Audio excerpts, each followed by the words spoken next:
I like to see that people get a benefit out of it at the end of the day.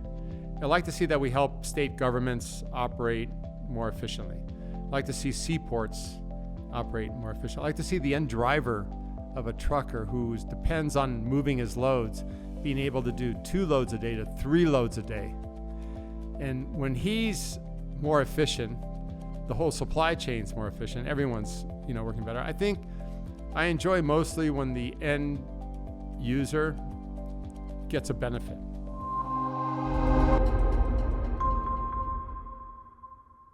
Hey everybody, welcome to the Pulse podcast from Wavetronics, where we talk about trends and innovations in traffic and transportation.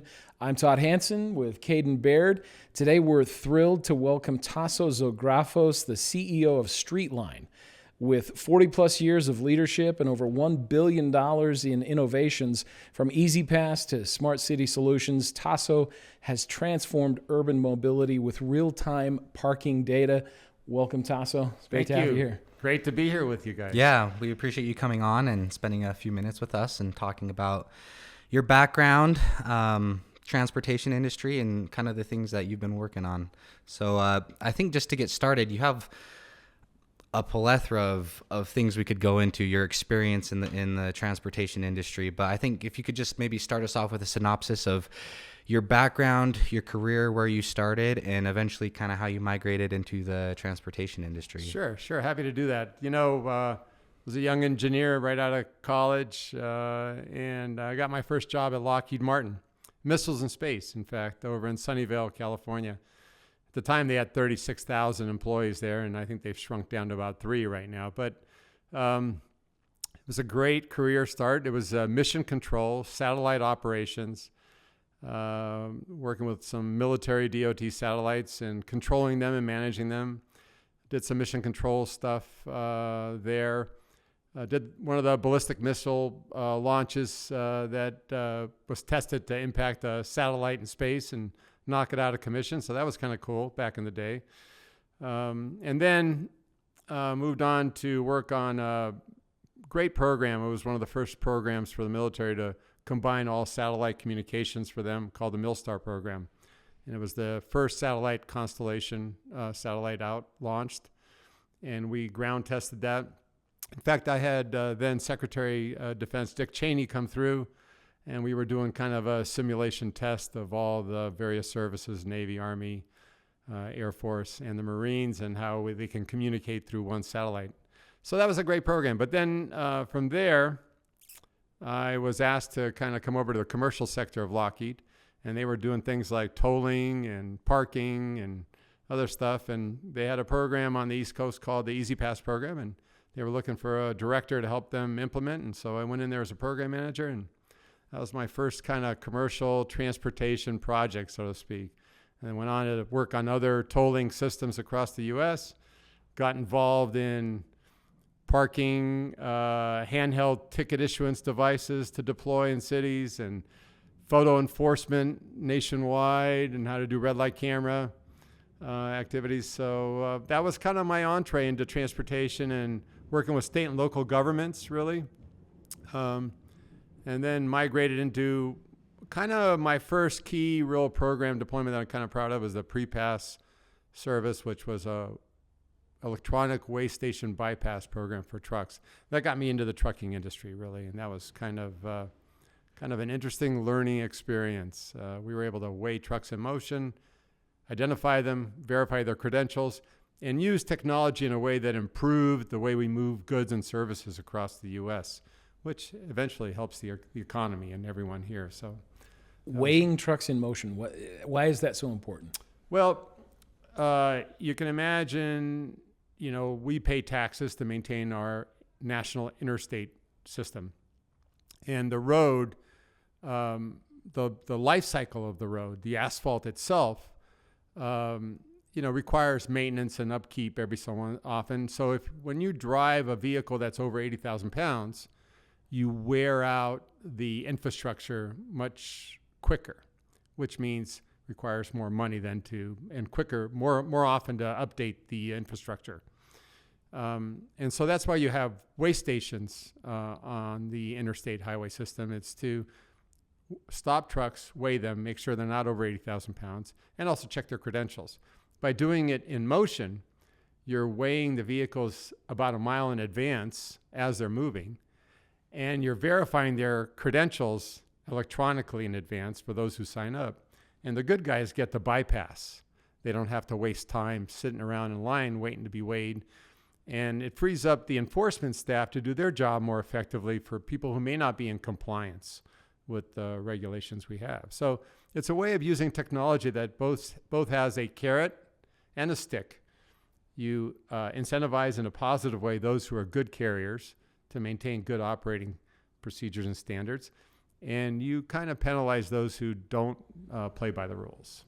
And America moves with trucking. I mean, that is commerce. That's right. In America. That's right. You know, and sometimes we don't pay a lot of attention or focus on truck drivers themselves, but they are, you know, the blood of our economy. You know, when we move goods and services, it affects pricing, it affects delivery, it affects our daily lives, right? All products from toilet paper to eggs, you know, and we rely a lot on trucking and rail and air.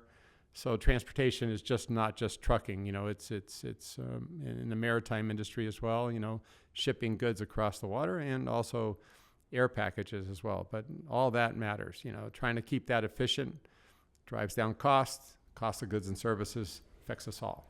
Yeah, it sounds like you're able to be a lot more accurate with where you are as far as, you know, tracking the movement of these vehicles.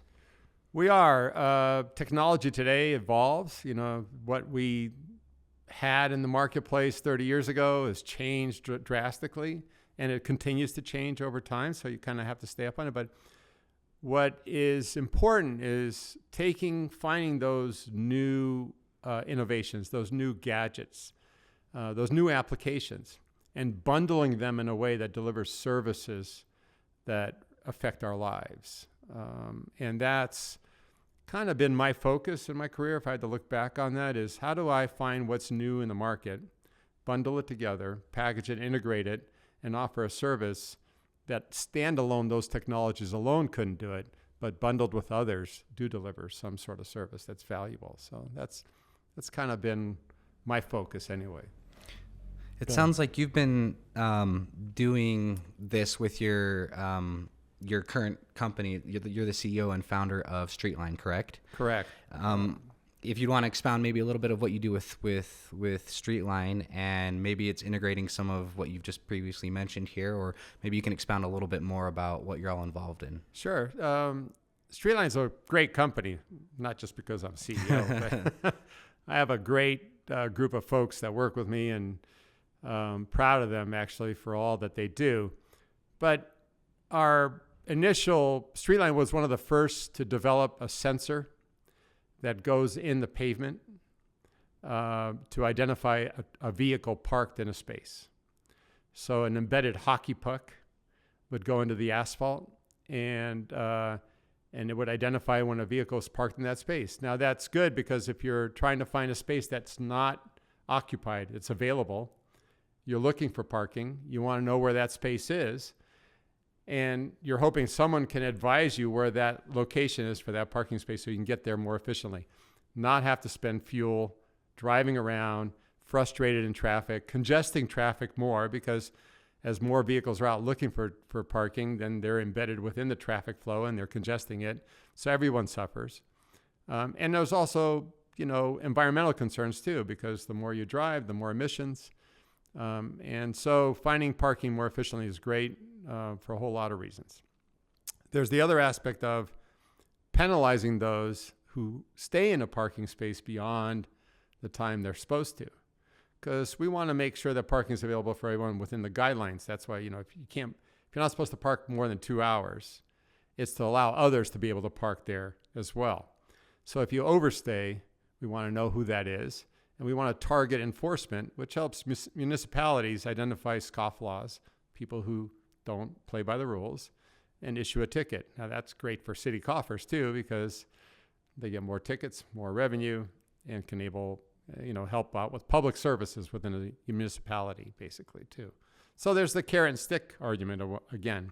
We're using technology to help find parking and also help deter those who overstay or abuse the parking guidelines. Some of our customers include Apple, Facebook, City of Los Angeles and downtown Hollywood. We have about 2,000 spaces there. And we're deploying camera technology now, not just sensors, but also camera technology for doing the same thing. Some small customers there, Facebook and yeah, Apple. And Facebook and Meta, I should say. Yeah. And it's very cool. Meta has about 5,000 parking spaces in an open lot around their central headquarters. And we have a sensor per space. And we have lighted bollards around the perimeter. So as people drive around, they see a lighted bollard. They say, okay, if I go down that lane and it's green, I'll find a space. If it's red, it means don't bother and keep circling, until you find the right lane that might have an open space. In some of their facilities, we of course offer digital signage as well. But Meta wants to know how people arrive. When do they arrive? By when? And when do they leave and depart?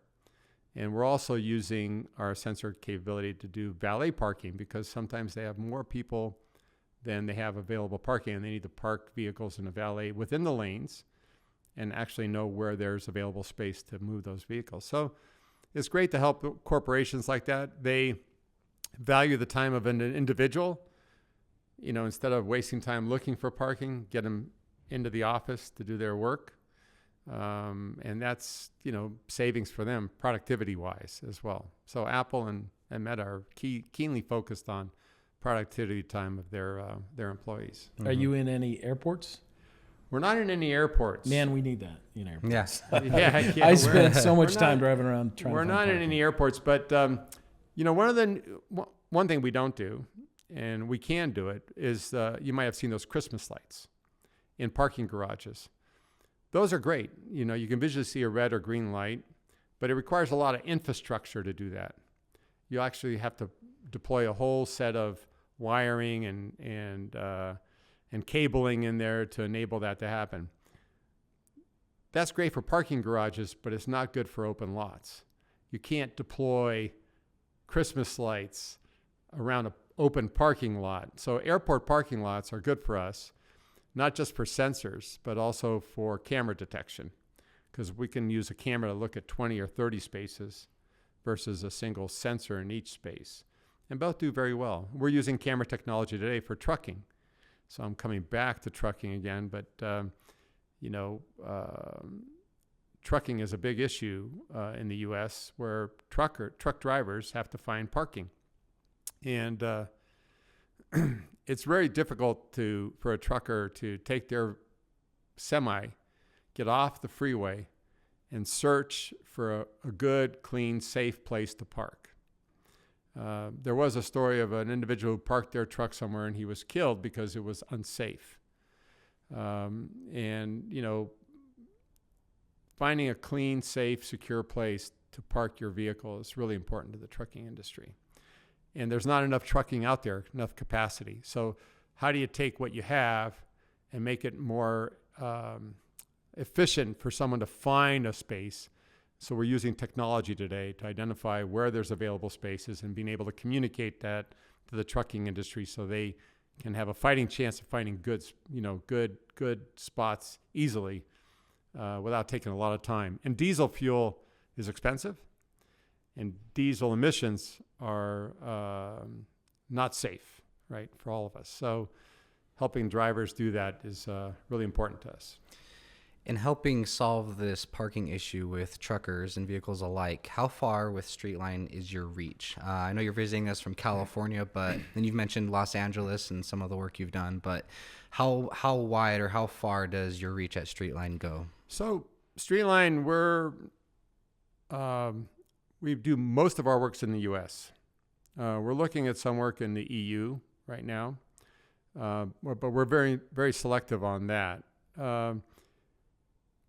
Most of our work is predominantly vehicle parking for corporations and municipalities. We are only now venturing into the truck parking arena because we see a value proposition that we can provide a valuable service to the industry there. and there's a great need. We're working with California and Arizona. We've just deployed sites along the I-10 corridor. We're doing implementations in Nevada. We just talked to Utah. We're doing a deployment in Kentucky, and we're doing a deployment in Wisconsin. And we're trying to talk to states to regionalize truck parking into one platform so that they don't have to talk to one state system for their parking and another state system for their parking, but trying to combine that regionally so that each state can plug into one centralized system so that everyone can cross-share the data so that all truckers have information in one platform. That's kind of our goal here. And we don't care if other people are implementing technology. We're happy to embrace their data into one centralized enterprise system for the U.S. So we're working with federal motor carriers on that, on how to best do that. We're working with the American Association of State Highway Transportation Officials, AASHTO, and some of their regional groups as well to try to accomplish that. So as the trucker's driving down the road, they'll have an option of various truck stops to stop at, not knowing if there's parking. So with your system, how will they know? So with our system, we'll collect the data from the site. We'll determine what the availability is. And then we'll push that data out to either roadway signs that identify the rest area and where their mile marker is and how many spaces are available. And that's great as a sort of on-the-road kind of information display, versus none at all, where they have to pull in to see if there's any parking and then pull out again if there isn't. So this kind of gives them some information. But the other one we think is valuable is a mobile application. So offering truckers a free mobile app they can download, and they can easily select the site on the corridor they're traveling on to see where there might be parking available, and they can time when they want to park based on what the congestion level is. And we're working with data aggregators as well to do probability analysis of when the most available time might be for parking so they can pre-plan their trips. And we're embedding that into the mobile app as well. So we're using two things. We're using roadside visual displays as well as mobile applications and also a website. But most drivers don't want to look for a website kind of thing. They'd rather just open up a mobile app and see it. And we offer images as well of the site. So if they don't trust the data, they can look at the images themselves and verify that there is parking available right on the spot. So brilliant. Yeah, I know some people might not even realize, and we were talking about this a little bit before the podcast, that sometimes there might be a sign that says, hey, for a trucker, in X amount of distance, there's, let's just say 9 parking spaces available, but sometimes that distance can get pretty lengthy, right? Can you maybe go into maybe how this solution is helping a little bit more, be a little more robust, give a little bit more lifetime data to give accurate readings on what parking stars are actually available? Great question, actually, because if a sign is at says 10 miles ahead, there's 3 spaces. And, if you're operating at 60 miles an hour, 10 miles is 10 minutes. So within that 10 minutes, those 3 spaces, there may be 3 truckers in front of you shooting for those spaces. And by the time you get there are none. With the mobile app, you can open the app a mile before and see what's going on and make a real-time decision as to whether to pull out or not. Now, some locations not only have dedicated spaces, but they have what I call overflow spaces. The ability not to have a dedicated space, but area around. Sometimes it's just a gravel area. Sometimes it's just a shoulder. But at least it's off the roadway. Because if you park a truck on the freeway, you're kind of inviting the possibility of an accident to happen, especially at night. So some of these overflow spaces are available. And this is where we're using Wavetronics today, where we were able to use Wavetronics technology to count vehicles or count trucks in and classify them, and count vehicles and trucks out, and determine what the congestion level is within that rest area. And that helps as well, because you may have dedicated spaces where we know exactly what's going on in those dedicated spaces, but the congestion level means even if a dedicated space becomes available, some of those that are in the overflow might use those spaces. So understanding the conditions of a rest area is really important. And Wavetronics is going to be a great partner for us in that, because we see a lot of applicability for us in that space to be able to use the Wavetronics technology for not just counting vehicles and classifying, but also using it to look at spaces. Because sometimes a camera in snow out conditions may not give you the visibility you need to do that detection, whereas the radar will. So that's why we're proud of adding Wavetronics to our portfolio, and we're testing that at a site called Whitewater Westbound in California today on the I-10 corridor.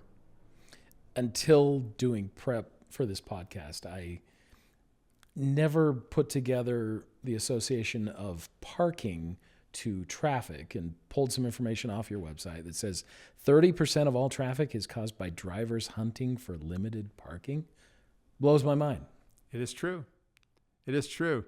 You know, you go down to a downtown area and people are looking for parking. And so therefore they're occupying the lane space.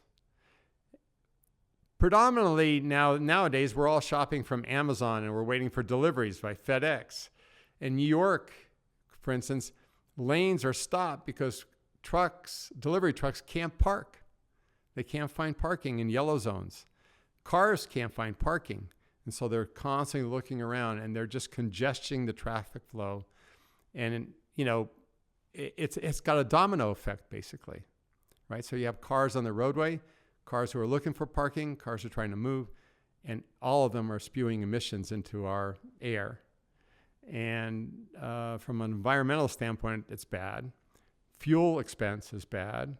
Frustration is bad. Causes accidents. People get frustrated and they have an accident. They say, oh, I was upset and I didn't see this, you know, and they're looking around for parking. So anything we can do to mitigate that, and that's what we're about, solving problems, you know, offering solutions and services that help real world problems. That's kind of where we pride ourselves on. And this is a big issue, we think, and as far as traffic congestion is concerned. Yeah, and the impact on commerce. 66% of people have avoided an outing due to the stress of parking. Merchants' number one complaint to cities is customer parking availability. Yep. So people just won't engage in something where we could enable the wheels of commerce because they're afraid they won't have a place to park. That's right. Can't park, can't go to a merchant store. Merchants suffer. Our economy suffers a little bit. You go off to another location, you still encounter the same problem. Doesn't matter if you go to a different business district and say, I'm not going to go to this store. I'm going to go to the one down the street. It's the same problem there, right? So we're trying to impact that. We're looking at some future things too. Maybe we don't need technology the way we've done it before, even with sensors. Maybe we need to look at more AI and drones, for instance, or a robotic vehicle that might go down the street instead of a parking patrol officer. And so an autonomous vehicle will go around and verify that there's either parking or no parking or someone's violating. And that information will become real-time available as well. There's also a theory we have, and we're kind of pursuing this, which is free flow.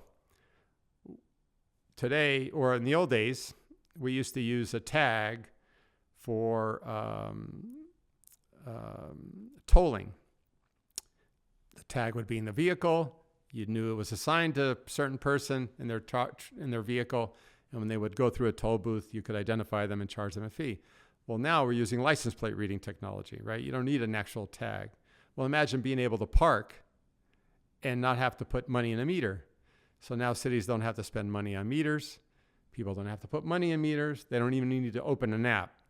They just park, and then they get an invoice in the mail that says you parked on so-and-so days for this amount of time, and these were the rates, and this is your fee, and it's tacked onto your credit card. Completely, hands-free parking. So that's what we envision. We envision being able to support that vision of being able to park and not have to worry about it. What has been the feedback from the agencies that have implemented the technology that you've been working with? Or maybe there's even feedback from the driving public. Have you gotten anything back from them on, how this is working? We don't work with the public directly. It's interesting. So I'm gonna tackle that one first. We work with service providers like mobile app providers who do parking mobile app payments and want to be able to provide data through their mobile app because they're going to use it to pay for parking, and they're using that same app for availability. So we're helping those vendors, those service providers, we're kind of a value added to them. So we don't directly interface with the user public. We get indirect feedback from them that the public is happy about that. We do get direct feedback from our, what I call corporate customers, and they are very demanding, let me tell you, more so than the public. If a sign is incorrect, and sometimes something will happen, a digital display will fault or be offline, employees will immediately text the president or the senior VPs of Meta and Apple, and we'll clearly get a phone call and hear about it, and we have to be Johnny on the spot to correct it right away. So they're very demanding, and the employees really depend on that for finding parking. They too do not want to drive around. They want to get into the office right away. So is the vision one day to just have it pop up on your, say, CarPlay? That's right. In front of you, there's a parking place, and you're just guided right there. You pay, like you said, with your credit card, and it's painless. So we talk about connected and autonomous vehicles, and how Waymo and others, Zoox, are in the space now. And I didn't mention this as far as my history was concerned, but I was the first program manager implementing the U.S. National Testbed for Connected Autonomous Vehicles. We built it out in Michigan near the auto manufacturers so they could test on roadways. And then we distributed. We created what's called the Distributed Autonomous Testbed. So universities and cities could deploy their own little mini testbed and test them within their areas. And the difference between connected and autonomous vehicles, just to kind of broach that, an autonomous vehicle is driverless. You don't have a driver. But a connected vehicle means there are sensors in the device and wireless activity that allows it to communicate with other cars. It still has a driver, but you've got a lot of sensing going on, a lot of data being transferred from my car to your car, and your vehicle. So while we may be driving it, there's a lot of data that's being pushed into the navigation of the vehicle. And to your question, imagine that we could provide parking information that gets propagated into the vehicle itself, so you don't have to open a mobile app. It's just there for you, and they're speaking to you. Hey, Taso, there's a space. I know you're looking for it. Just keep going down another 50 feet, and you'll find it's available for you. Or your vehicle is talking to your mobile app as you're in the store and says, hey, your time is about to expire. You need to come back out again and move your vehicle, or add more money to your meter. Your meter that's kind of in the palm of your hand, but we're hoping that the free parking approach would be you don't have to worry about that at all. Although fees will probably go up if you exceed your 2-hour limit, so that'll be a way to handle that. So what's required technologically to make that happen? Well, it depends on what level. Our sensing capability can already propagate that into a system, but we've got to work with the auto manufacturers to push that data in, because we need to do it in a standard way. If you remember the old VHS beta analogy, right, where one could not play into the other. Today, well, we have CDs. We used to have CDs that you could play them in any vehicle.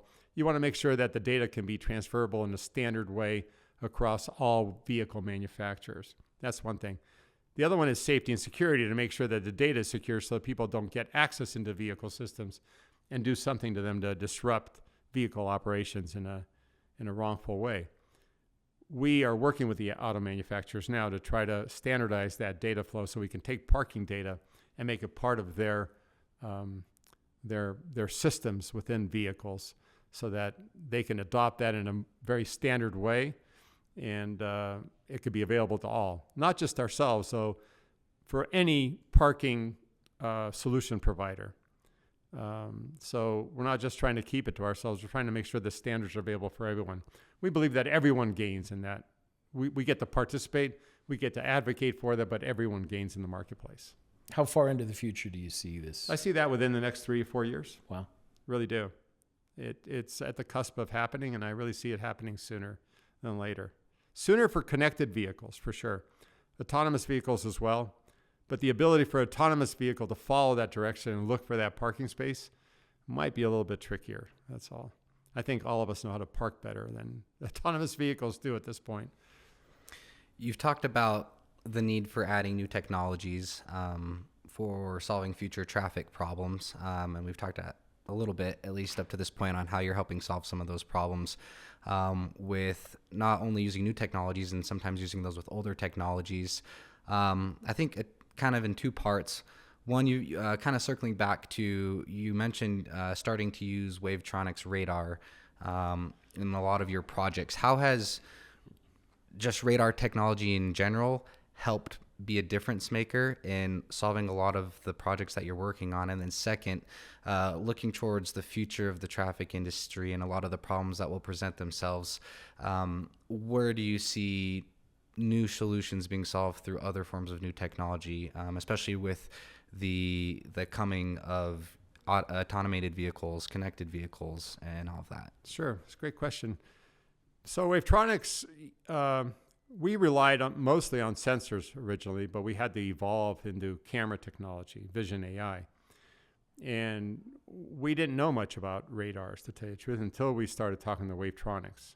And, the depth of experience and capabilities, were astounding, actually. We were very surprised, and we've learned a lot working with Wavetronics on how their systems and solutions work, and how widely and broadly it's used in the U.S. by a lot of states and agencies.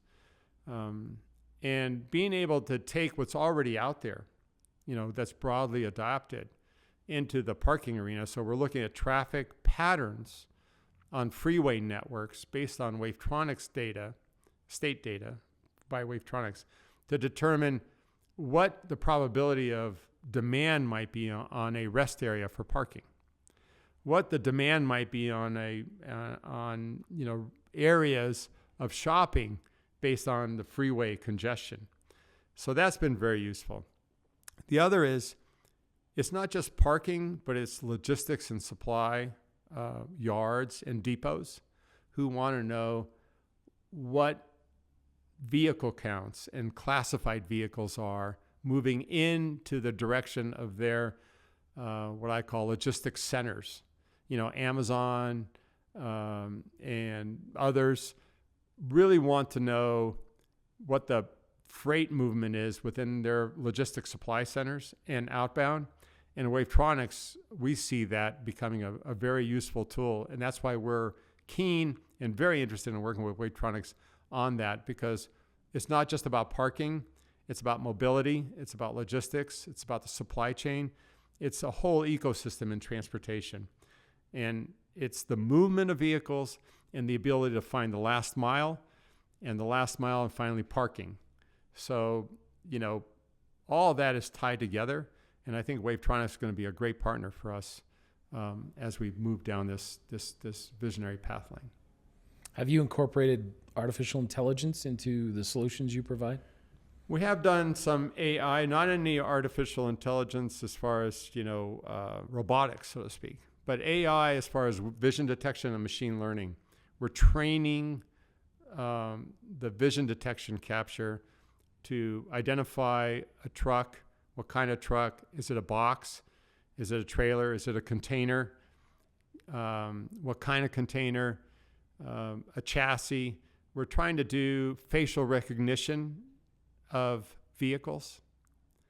So, we talk about people facial recognition and unique features. Every truck has its unique scratches, dents, decals, and they don't change from day to day. That's what they are. And especially around seaports, this is really important, because you may miss a vehicle license plate. You may not capture all the numbers, but if you capture all the features that are within your AI database about that particular vehicle, you can pretty much guarantee who that is, even though you may not have a complete license plate image. based on lighting and positioning and obstruction. You might be obstructed and you may only capture a certain piece of that. But you know that dent on that blue truck, that's a Volvo, with that decal on the windshield and that location, oh, that's Bob's vehicle. So we're able to use AI in that way and some machine learning capabilities. And it takes time for the machine learning to happen, but over time it just gets better and better. It's not perfect, but it gets better and better. Is that for law enforcement, or is that for tolling or parking, all of the above? It's not for law enforcement. We don't use it primarily for law enforcement, although if there's an illegal operator out there, we definitely want to know who that is so we can report it. There's a lot of theft that goes around seaports that's not very widely known.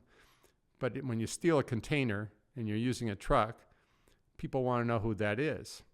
And so being able to capture those images and go back and look at that and identify whose truck that might be, that's important.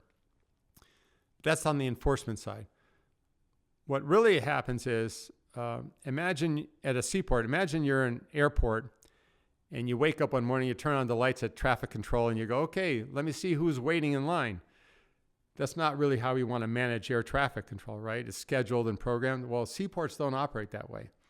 Seaports operate, there are containers in the container terminal area, and truckers have to come and wait in line to get in, and people don't know who's coming until they actually arrive. So you might have 100 trucks waiting outside, and you won't know that 100th truck until they actually get to the gate, which container they want. But if we can identify the vehicles in advance and know who's arriving, and we can identify and communicate with them, hey, you've arrived to the port. Where are you going? I'm going to Terminal A. What are you looking to pick up? I'm looking to pick up this container. We can advise the terminal operator on that, and they can prepare themselves with the staff they have for the vehicle that's going to come in to pick up that container, because those are stacked. So we're using technology in a way to improve how we move goods in and out of ports, which is part of our freight system. So as technology continues to improve, obviously new opportunities will present themselves, but also with those new opportunities, new problems as well. Looking forward to maybe the next 10, 15, 20 years in the transportation industry, what opportunities do you see opening up? And along with that, what other problems do you see evolving or rearing their ugly head to be able to approach and solve? I kind of talked about free flow parking. Yeah. Which is kind of futuristic. It's not going to be easy. We used to, I don't know how they did parking before parking meters, but I guess maybe they didn't have a demand. So then they had to put meters in because people needed to pay for these premium spaces, right? But now I'm saying, why do we even need meters? They've gone to pay stations, but now why do you really even need those, if you think about it? So that was kind of I have this other idea, which is one of, when we go to a shopping mall, what do? We look for the space that's closest. I see a trend where people will offer those spaces at a premium as reserved, and you'll pay for the closest space eventually. You might end up having to pay more for the closest space versus the next closest space. You might not have free parking in the future. I know that corporations are limited by space where they want to put facilities and limited by parking. And they offer stipends for employees to not drive their own vehicle by themselves to park, to come to work, but to do shared parking, carpooling, or ride a bus. And large corporations offer bus services sometimes, right, to pull their employees in. Free bus services has meals and coffee on the bus and Wi-Fi, and you can work while you're riding the bus. But the ridership has been low. People still prefer to bring their car and drive alone because they want the freedom and luxury to be able to drive alone and drive in. I think what's coming is employers will charge if you want to bring your vehicle to park at the office as a disincentive for bringing your vehicle by yourself. and trying to push people, kind of the carrot stick, to push people into more carpooling services. If you carpool, it's free. If you drive your own vehicle, it's $5. If you take a stipend, you can take a bus and, generate another couple $100 for yourself every month. So I see the trend happening that way for corporations because they're limited in their space. They're going to have to reduce their parking. They have 10,000 people come into a facility and only 500 spaces. Well, you're not going to be able to accommodate everybody. So parking is going to be at a premium. If you're not an executive, you're probably going to have to pay for your parking, kind of thing. And I see a premium in parking at shopping malls, a premium in parking in airports. And I see a real need in logistics and supply chain for better communication and information across moving our freight. So back to truck parking and seaports, being able to offer truckers the ability to park their semis because they use them as taxis and not have to drive them 50 miles to their home because they need to live 50 miles away from a large metropolitan port area because they can't afford to live near the port. So instead of commuting with your truck, how do you efficiently park your vehicle? And then the addition of EV charging stations as we start to transform the fleets from diesel to electric vehicles. And where do you put infrastructure for EV charging stations? And being able to find an EV charging station effectively and cost efficiently, that, I see technology being applied there. I see we have a fit there for that. We're part of the solution, not the end all, just a part of that solution. So those are some of the things that I see. From missiles in space to everything you've done in transportation, what's most rewarding for you about what you do? It's not the money. I'll say that up front. As a business, you need the revenue to sustain the business and the services you provide. I like to see that people get a benefit out of it at the end of the day. I like to see that we help state governments operate more efficiently. I like to see seaports operate more efficiently. I like to see the end driver of a trucker who depends on moving his loads being able to do 2 loads a day to 3 loads a day. And when he's more efficient, the whole supply chain's more efficient. Everyone's, working better. I think I enjoy mostly when the end user gets a benefit. And that end user may be a driver. It also may be a state official who's responsible for their traffic management, and they're able to do their job more effectively. And they're grateful for this tool or service that they have. They find value in it. They can't do without it. And I think that's most gratifying. I think if I had to look at some marquee program, I would say the pre-pass program, because after me, it's continued to grow. It didn't need me, right? I started it, and then someone else was able to take over the reins. I was able to hand over that service, and someone made it better and bigger. It just grew. And now it's a national system. And others are adding new services to that. They're copying it and creating competitive services. That's a compliment. Seeing more tolling systems evolve. Seeing more parking application services evolve. Seeing more people trying to improve the way freight is moved around seaports. I feel like I've had a hand in that by inspiring or taking technology and advanced technology and trying to deliver services. Some that worked well, some that didn't. But for the most part, I look back and I think about all those things that have been started and have grown legs. And they didn't need me to grow legs. Others grew the legs. And that's kind of what I want to continue to do. Start to take these services, these applications, bring to market new services. They may be kind of the Model A, but someone will turn it into the next Cadillac or the next Jeep, right? And it's great to see that evolution of steps in technology moving forward with people who are inspired and want to add to what others have done. that's been kind of the most enjoyable part of my journey, I should say. And it's not over yet, so I'm still going at it at my age. I won't say what my age is, but it's my age. That was going to be my next question. What does the future hold for you?